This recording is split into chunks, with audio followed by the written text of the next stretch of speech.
Welcome today, Nancy. I'd like to begin by thanking you again for taking the time to come and interview with the Cambridge Journal of Law, Politics, and Arts to discuss your career as a human rights criminal defense lawyer.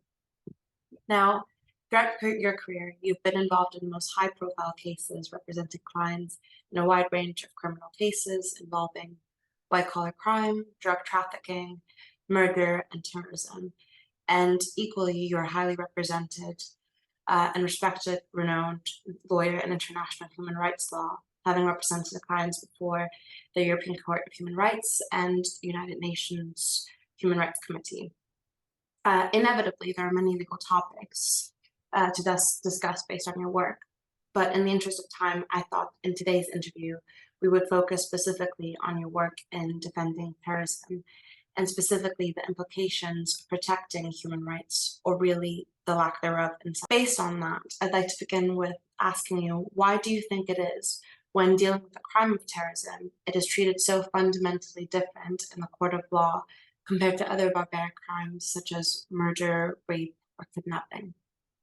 Fundamental difference between terrorism and other crimes, and why I don't think we should have the crime of terrorism, is that it always looks at a community, either a racial community, an ethnic community, or some other community. It's not a crime involving one person. So even if one person is charged with terrorism, it tends to include the whole community. That to me is the difference. It's a crime on top of another crime. It's vague. It's unnecessary, and there's never been an international definition of terrorism, and I doubt that there ever will be, because no one can ever agree on exactly what it is. That's interesting. And do you think that you have this perspective based on, in retrospect, after working on terrorism cases, or that's a thought that you had even before taking on the cases? Before I took on the cases, I didn't really think about it, to tell you the truth. I was asked to talk about the history of the crime of terrorism at some seminar I was at in The Hague, and I looked into it and realized that this is not my thoughts are not new on this, that people have been saying for many years that we should never have had the crime of terrorism. And I started looking into it more and realized, you've heard people say one man's terrorist, another man's freedom fighter. Well, there's truth to that. And if you look at history, who's a terrorist and who's not? The founder of the US, as it were, George Washington, was considered a terrorist. Nelson Mandela was considered a terrorist. Jerry Adams, Yasser Arafat. I mean, how many more do we need who were considered terrorists at one time, but at the same time became heroes, or were heroes at the same time? So if you just charge people with what they're accused of, you don't get into that issue. Thank you. I'd like to now go more specific in some of the cases that you've worked on, beginning with the Holy Land case. In this case, you defended Mr. Shukri Abu Bakr, who was charged with terrorism, and alongside with other co-defendants. Could you briefly walk me through the main ways justice and the rule of law were denied in this case? There was no justice in that case. It's the worst case of my entire legal career, as far as I'm concerned. Shukri and one of his co-defendants, Ghassan el-Ashri, are each doing 65 years in jail for the crime of feeding children. That's essentially what they were doing. The Holy Land case, there's a case where they're charged with material support for terrorism. There was never any accusation that Shukri or any of his co-defendants committed any, what we would call even terrorist acts. They didn't blow up anything. They didn't bomb anything. They were not accused of making anti-Semitic remarks even. They were just accused of providing charity to people in Palestine and other countries. And according to the government, by providing that charity, they were somehow assisting Hamas. It was vague. There was never any effort or any really allegation against them being related to Hamas. It was simply that they were changing the hearts and minds of people by the people they were feeding. It's a tragic case, and it's an example of how they were accused of something other people did. So during these trials, I can't tell you how many times it showed the same bus being blown up, the same American flag being trampled on, but they were never accused of doing those things. And during the trial, it was clear that they didn't do those things. Other people did those things. And that's an example. Material support to terrorism has become so broad that under an American case, humanitarian law, I can't even assist some organization or individual who's been designated as a terrorist, how to change that, how to come into the democratic process. By assisting them, I'm committing acts of material support. It's a terrible case. And the other things happened in that case. It's the first case in American history, US history, where an expert was allowed to testify in a secret, basically. We were not allowed to know his real name. We were not allowed to know who he really was. We were told we couldn't research him. And yet he was supposedly an expert on Hamas. And that meant that there was no right to cross-examination or real cross-examination, and certainly no right to confrontation, which is something that is required in the US Constitution. The Sixth Amendment says everyone has the right to confrontation. Well, you can't confront someone if you're not allowed to know anything about them. Interesting. And based on that, what you've just mentioned about not being able to cross-examine the expert, and also the video of the bus being blown up, but there's no actual linkage to the defendants, how would that even be admissible in court? And how also, what do you do in those situations when it is quite clearly against the law, but it is what's happening in the courts with the judge accepting it? Is there any way around it? You can only do what you can do. You can try to convince a jury that the government's wrong, which we did in the first place. We got a mistrial, but then the government came back with 4, maybe 5 different pieces of evidence that were clearly more prejudicial than probative, that the appellate court said should not have been admitted, but then said, well, it was harmless error, which probably was a political decision on the part of the court.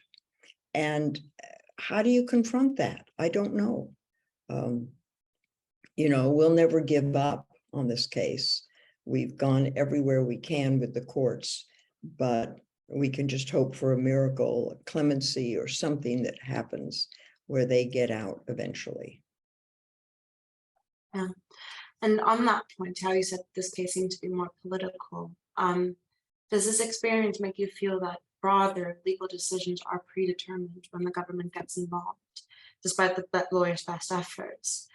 And do you think there's an opening that the rule of law can still prevail in such circumstances?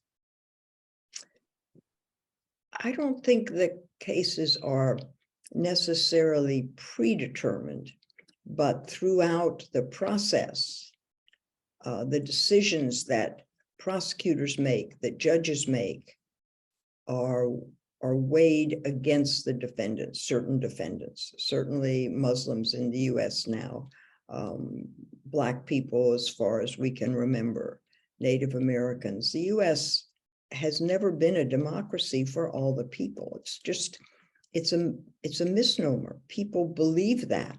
One point, it was a great country and we have to get back there. Well, when was that? When was the rule of law applied to everyone? It's, Native Americans were slaughtered, genocide. We started with slaves. It's very hard to accept that the rule of law really exists for everyone in the United States. And it's true in other countries too. What we want to do and what we have to keep doing as defense lawyers is keep pushing so that the rule of law does apply to everyone. And so in the case of the US legal system does become a justice system, which it isn't now. It's not a US justice system. It's the US legal system that provides justice sometimes and sometimes doesn't. Yeah. And based on that, how does a lawyer then operate in a justice system where they cannot always trust it? Because as you said, the rule of law is not always going to be applicable to everyone. If you take on a case and, as you said, the case process that's occurring in the courts is going to be prejudiced, decisions are going to be made that aren't necessarily reflective of the justice system that the US is meant to embody. How does a lawyer take on that case knowing that that's going to be what's happening? And there's always a point, because there's always the possibility of a miracle. And I don't mean miracle in the spiritual sense or religious sense. I mean that there are people within the legal system on both sides who are good people and want to do the right thing. I represented a woman for many years in New York, and the way I got her out of prison was through the help of the prosecutor. Mohamedou Ould Slahi is a good example of the assistance of the prosecutor. There are people on both sides in the criminal legal system who do want to see justice prevail. And there are judges who want to see justice prevail. And when you don't have those, you just have to keep fighting. And when you do have those, you fight together to do everything you can to provide for the rule of law. And that's what we have to do. Fortunately, in the US system, everyone's entitled to a lawyer. Everyone is entitled to have at least one person stand with them and fight against the power of the government. And that person can make a difference. And it happens. It doesn't always happen. Doesn't happen enough, but we have to keep pushing so it will happen more and more in the international system as well. Transitioning to a different high-profile case you worked on, Mohamedou Slahi. So after the 9/11 attacks, the US ran a mission to find the terrorists responsible, and it seems that no matter what the cost. And Mr. Slahi was arrested and ultimately transferred to Guantanamo Bay detention camp in 2002, and you then got involved in 2005, I believe, to defend him.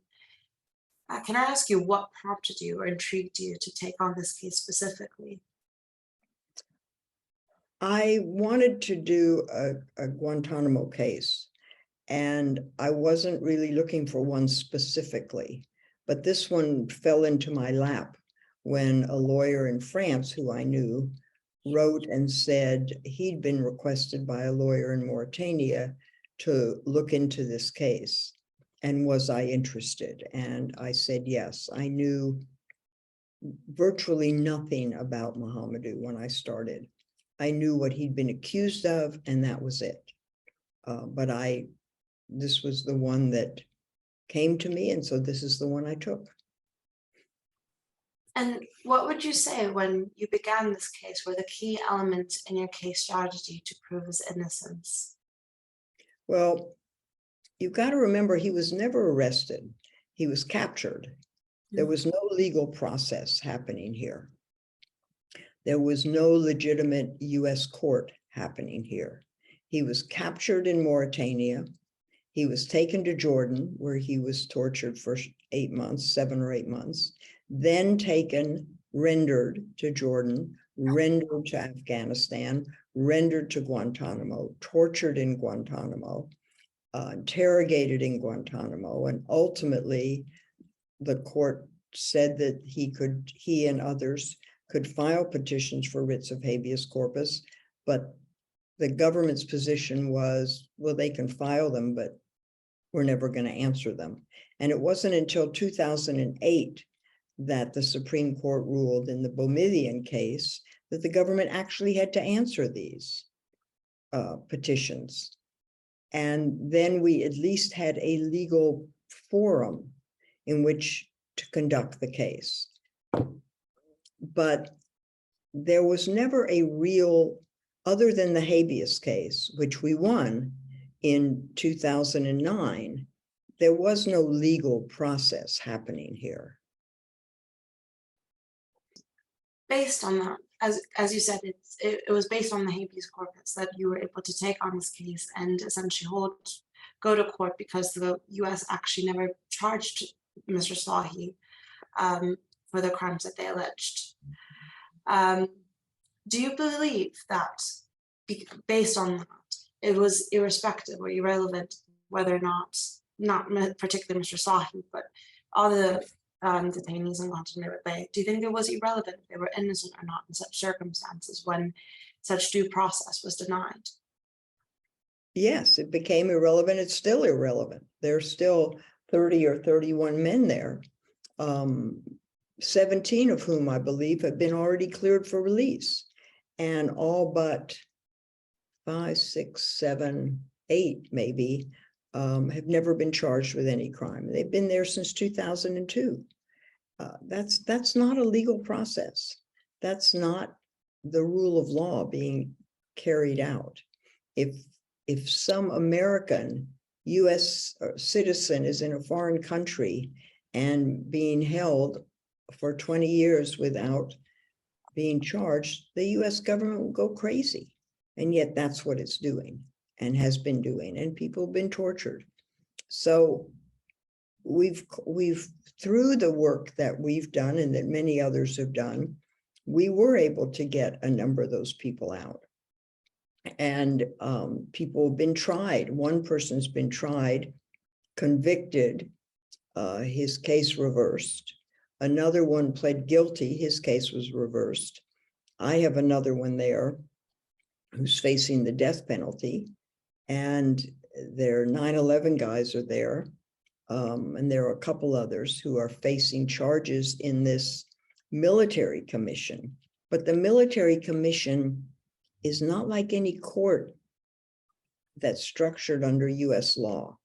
It's not under the Uniform Code of Military Justice for soldiers. It's not under the federal rules for the US. It's a made-up court. It's just made up out of whole cloth. And due process doesn't apply. How do you have the rule of law when due process doesn't apply? And why do you think, after everything that's been exploited and exposed in Guantanamo Bay, that this prison system still exists? And how does the US government, in a way, get away with that? The US is the bully of the world. You know, the US has troops on over 150 of the 200 odd countries on this planet, on the ground. So the US gets away with whatever it wants, basically. And that's how it's gotten away with this.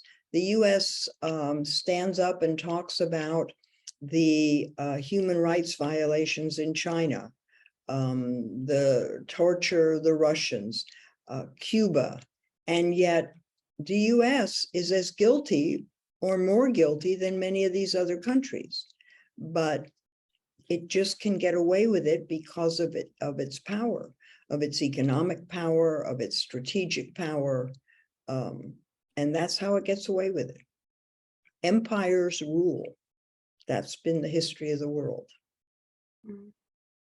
So in terms of the next steps for Guantanamo Bay, in terms of, I suppose, shutting it down, do you think that's a matter of more lawyers getting involved on these cases and trying them, or more starting at the top and trying to work with the politicians and putting more pressure on them to put it down? Where would you see the ultimate change factor, I suppose?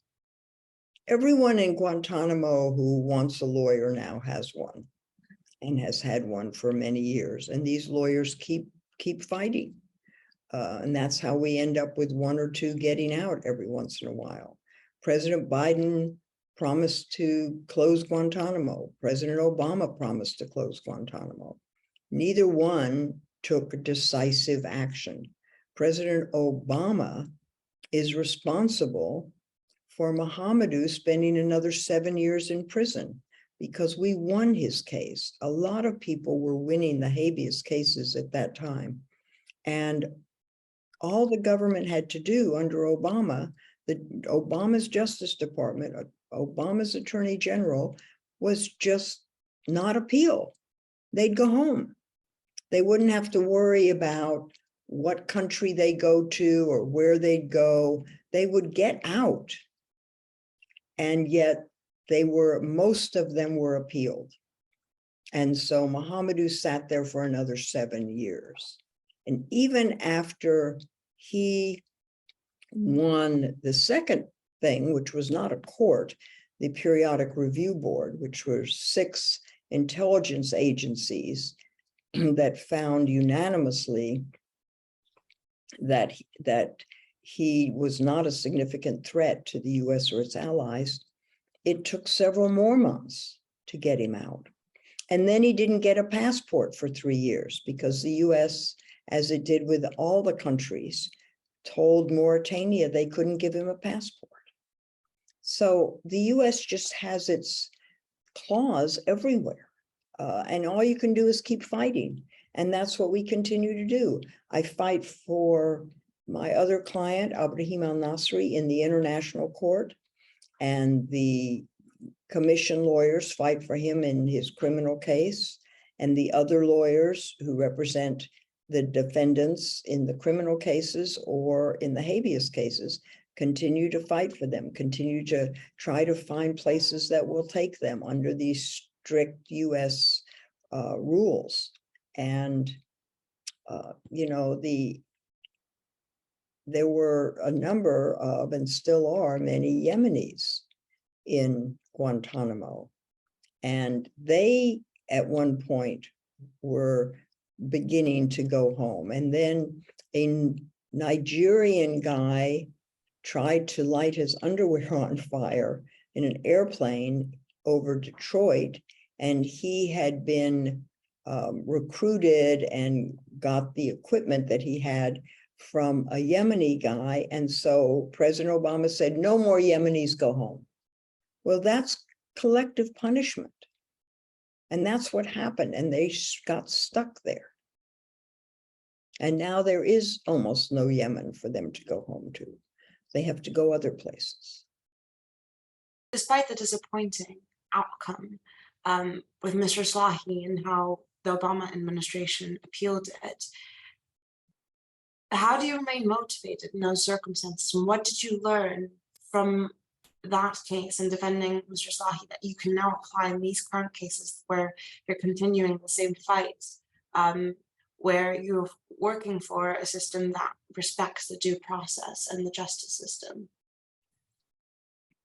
I learned a long time ago in the law that you just keep going and hope for a miracle, as I told you. With the woman I represented, Precious Bedell, all of a sudden we had a different judge. And the prosecutor said, now we have a chance. And we did. In Mohamedou's case, all of a sudden he was called up to the Periodic Review Board, one of the last ones called up. And so after years of thinking, what are we going to do? We've run out of things to do. Something appeared. And that's always possible. So you just keep going. And that's what I tell lawyers. You just keep going. You keep thinking of new things, thinking of something else. What else can we do?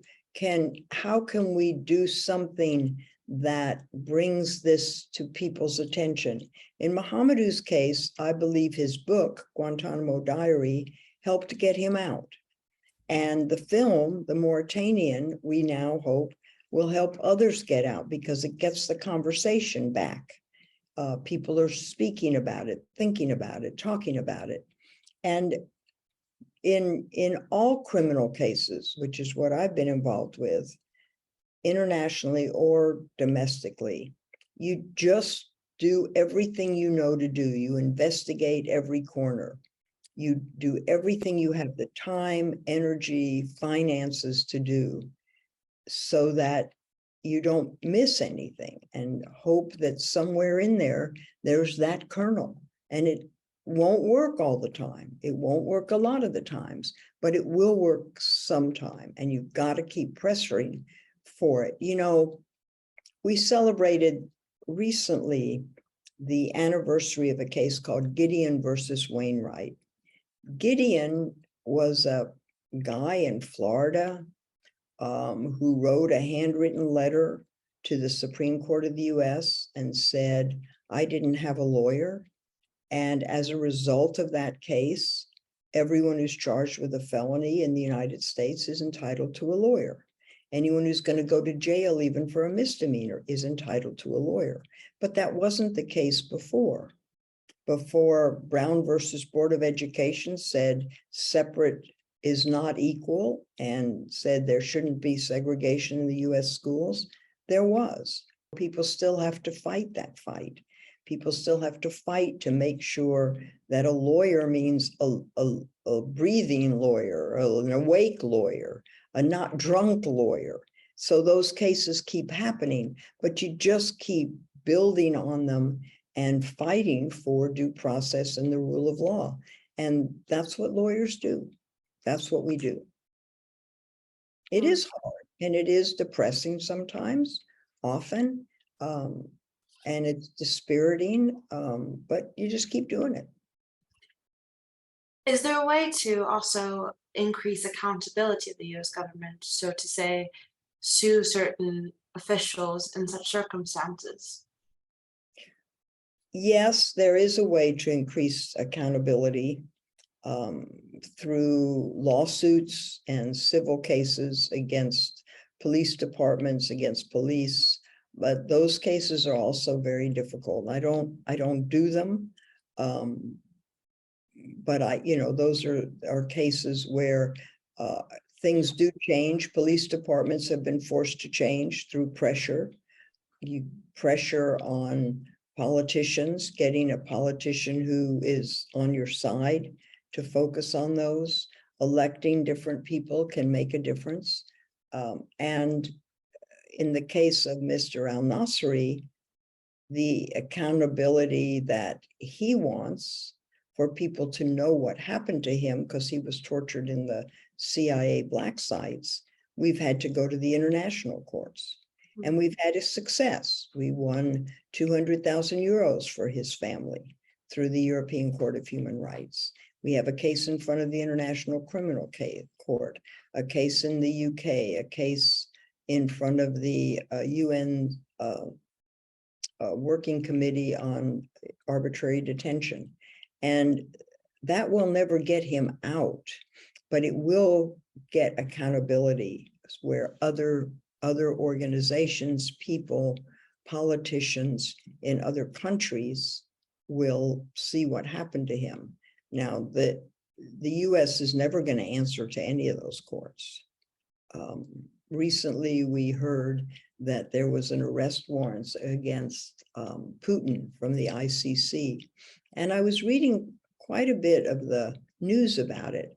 And I noticed they didn't say, they said, well, Russia doesn't acknowledge this court. Well, they also didn't say the US doesn't acknowledge this court either. Why do you think it is that the US would never sign to these courts and these treaties?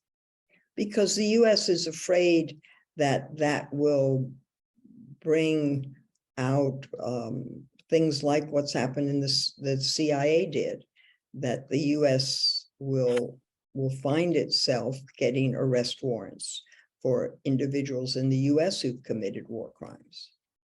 Mm. In fact, there's a law in the US that's euphemistically called the Hague Invasion Act. And it's a law in the US that says if any American is locked up in The Hague as a result of an ICC arrest warrant, US soldiers can go in and get them out. I see. So the US worked very hard to get the Rome Statute passed and then said, not for us, doesn't apply to us. Doesn't apply to the world police. No. Yeah. So on that point then, what do you think are the implications of the way the US is currently operating outside of the international law by committing torture? And could this impact Americans that are currently wrongfully detained in other countries, such as Iran, where this is also an occurrence? Of course, it can apply to other Americans, and it has. We've seen other countries say the US does this, so we can do it. There have been numerous amicus briefs written by admirals, former generals, saying this is dangerous for Americans in other countries. And of course it is, because if the US can do it, why can't others do it to Americans? And yet that argument just doesn't seem to ever get anywhere, because as you say, the US is the world police, and there's a lot of arrogance that goes with that. I'd like to also talk a bit about a common theme that comes up in crime law amongst lawyers about innocence versus guilty. And I think this is a question that often comes up from, I suppose, other academics and lay people when they ask a criminal defense lawyer, but what if you know your client's guilty? How do you, from your perspective as a criminal defense lawyer, explain this, even in the context of defending the most barbaric crimes? It's not my job to decide who's guilty and who's not guilty. It's never my job to prove someone's innocent. The concept is the person guilty or not guilty? And it's up to the government in the US to prove that beyond a reasonable doubt. And that's the standard in most places, proof beyond a reasonable doubt. But that's the government's burden. My burden is to defend my client zealously against the government. If in the end, the government uses fair tactics, follows the rule of law, provides for due process, and the defendant is convicted, then we'll argue about sentencing. But my job is not to be the jury. That's not my job. My job is to, in the US, essentially defend the US Constitution for everyone. Because if it doesn't apply to my client, it might not apply to someone else. And I don't think anyone can ever say they won't be accused of a crime. Someone can say they would never commit a certain crime, but they can never say they won't be accused of committing it. So that person wants to have the same protection that my clients have. And, I had a client once who I was defending, who was a Republican. He was an oil and gas man. And he called me and he said, I pulled the lever in the voting booth straight Democratic because I was afraid you'd find out.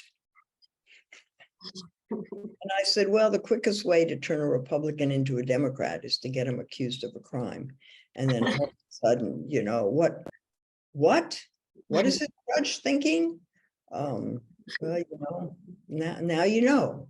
But it's just, you just have to approach it that way. I tell people who say, well, I could defend certain crimes, but not others. And I say, well, you really got to rethink whether you can be a criminal defense lawyer. There are crimes I don't want to defend, and I can make that choice, but public defenders don't get to make that choice, Mhm. you know, and they shouldn't. They have to represent everyone and everyone the same. And that's the way it must be. Just because you represent someone who commits a murder or child abuse or fraud doesn't mean that you did it. It just means that you're providing what the Constitution requires and making sure that there is a rule of law in the country. If we don't have a rule of law at all, we have a police state. Absolutely. And I think inevitably, it doesn't matter guilty or innocent, every individual has the right to this protection and also the right to be treated with human dignity. And that goes back also to Guantanamo Bay. I think a lot of people spoke about the prisoners and whether or not, they did it or were they actually involved. And from my point of view, from what I've read about Guantanamo Bay and a lot of the cases, I think it doesn't matter if they did it or if they didn't do it. If you read into the torture that they've endured, that the government was responsible for, it's despicable. No human, no matter what they've done, should ever endure that treatment, and they should have had that protection. And the justice system failed them that ever occurred. And so on that point, then, I thought it was actually quite interesting in watching the Mauritanian, which I thought was a fantastic film. But I did notice as well that there was a lot of discussion of innocence versus guilty, and did he do it, did he not do it? Do you think that was important in the film or in general? It was important in the film. It was never important to me.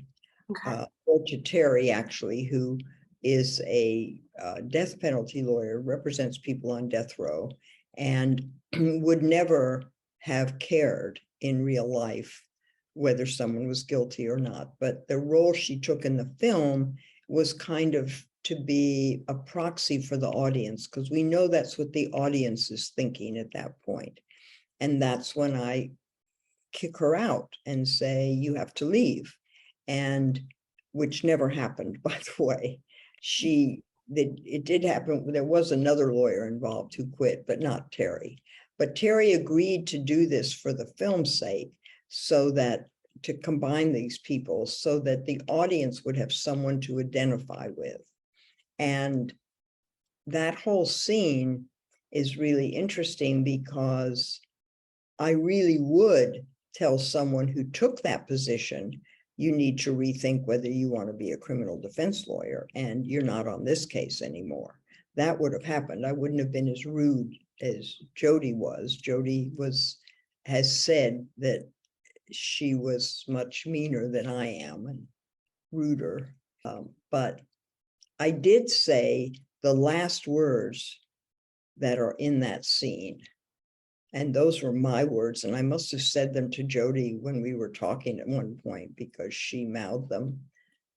You've got to believe your own shit. And it's something that we call trial psychosis. When you get into it, you really got to believe, wow, I can really win this, even though when you can't. You've got to believe it. You've got to believe it and work toward it. And in Mohamedou's case, there were overwhelming allegations against him that we had to fight one after another. And it turned out they were all made of nothing. But if you read the police, the first reports, you would think he was guilty, which is true in all criminal cases. If all you do is read the police reports, you'd think everyone is guilty. And then you've got to start parsing it. But I did think it was important for the audience to see how that debate worked out. And reflecting back on your work in that case today, What would be your advice to a present-day lawyer defending a client in a similar situation, and not necessarily Guantanamo Bay case, but accused of terrorism and confined in the most inhumane prison? Would you have approached the case differently now, thinking back of how it worked through all those years? I don't know what I would have done differently in Mohamedou's case. Or other cases where I've rethought what I did. But in that case, I think we did everything we knew how to do. I wish we had done some of the investigating that we weren't able to do, that we didn't have the funds to do. And maybe things would have moved a little faster, but I'm not sure anything would have made a difference at that point in that case. But, you know, my advice to people is just don't give up. Turn every corner, do everything, be a whole lawyer, take care of your client. Client stories are the most important, and most crimes are committed by people. It's the worst 5 minutes of their lives, and they would never do it again. So everyone should be treated with human dignity. And that's the bottom line. Treat your clients the same way you would treat everyone else, and care for them, listen to what they have to say, and do everything you possibly can to win the case, as long as you do it ethically. And you mentioned that not particularly in Mohamedou's case, you would have done something different, but potentially other cases. Could you expand a bit more on that? Yes, my first cases, I tried a whole bunch of felony cases when I was a brand new lawyer. And I know that if I went back and looked at those cases, the ones I lost, and most of them as a public defender, I would say, wow, why didn't I think of this? Why didn't I think of that? I didn't really have very many people to help me at that time. I had some, but kind of went in and was thrown in.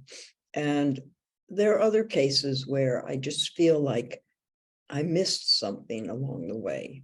And I wish I could go back and do them again. And could you reflect back on potentially like the most memorable case that you've done, and why particularly it is that one? Not necessarily the most important, but the most memorable that stuck with you over the years. I really thought about this question, Nadia. And I thought, what is the most memorable case that I have? There are cases that no one knows about. And I suppose they might be the most memorable, because people know about Mohamedou's case. They know about Chelsea Manning's case. They know about Precious Bedell's case. They know about other cases, lots of high profile cases. But I was thinking about it. I've represented people where we were able to get the charges dismissed and no one ever knew about it. And isn't that really the best for the client? I remember representing a lawyer who was charged with child abuse, two people who were charged with child abuse. In both cases, they were completely innocent. And the cases were dismissed after investigation, and no one ever knew they'd been charged. It was the end. It went. There was another guy who was accused of 13 murders. And that case people did know about because he got arrested. And so it was pretty high profile. And then that case was dismissed. But the ones where no one ever knew about them, I think, are the best, because that's where I did my job. That's where the criminal legal system worked. somebody is charged with a crime, and then the case goes away because it should. And to me, those are the most memorable. Do you think that also corresponds with the fact that there was less of a public eye on it? So in a way that also offered it a bit more of a due process and having the media cut out of it and politicians involved as well. I do think that matters a lot. I know that in the child abuse cases that I was involved in 20 years ago were a lot different than if I were to be involved in the same case today. The press would be all over it, and it would be a real tragedy for both the complaining witness who needed some psychiatric care, and for my client who needed to not have to go through this in the public eye. So I think in many cases that would be different. And that's unfortunate because, you know, there's so much news now about things that we never used to know about. We have Amber Alerts we never used to have. We have 24-hour news. We have draconian sentences. And so all of this goes against, in many ways, the rule of law. Yes, of course, we need to protect real victims of rape, real victims of child abuse. But there are times when you don't know who the victim is when the case starts. Is it the defendant or the complaining witness? Who's the real victim here? And that's often true in the sex-related cases.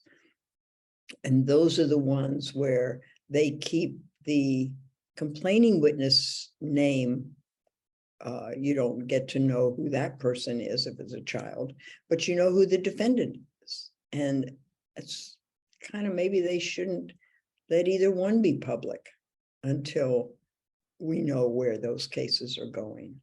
And, you know, news is different now than it was 20 years ago.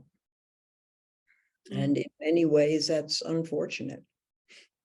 Crime, that we don't have more crime.